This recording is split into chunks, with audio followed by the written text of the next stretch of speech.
for that first year of the gold rush, 1898, over the winter. The choice had to be made when the stampeders arrived in this area, came in from on all those different ships from the Inside Passage, of whether they were going to go over the Chilkoot Pass or the White Pass. The White Pass was long, arduous, it was lower, but it required a lot more movement of goods and gear, and that's where a lot of horses were used. And eventually that's where the White Pass Railroad was built. The other option was to go over the Chilkoot Pass. Now, the Chilkoot Pass is a famous picture with all the stampeders going up over, had to carry all their gear, and it had the frontier crossing with Canada right at the very top.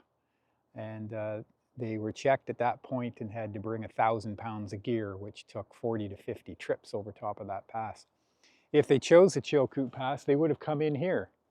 This is, I'm heading towards what was the settlement of Dyea. And this is a river, the Dyea River comes out here.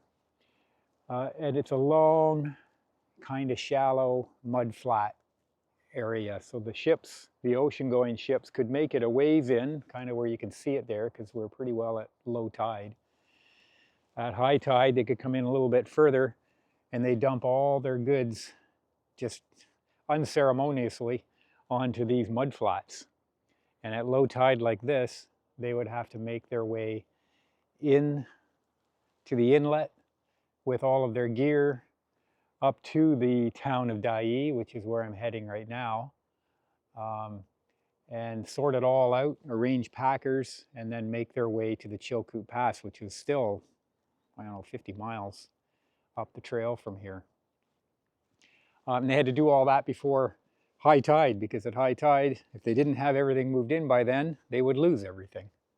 So this would have been the route that any of them that took the Chilkoot Pass would have taken. So today I have the day to explore this area, Skagway and Dyea. So that's where I'm heading now. And then tomorrow I'm going to take the train up through the White Pass to Lake Bennett. So I'll do a few shots of that as we go. Hope you're enjoying this.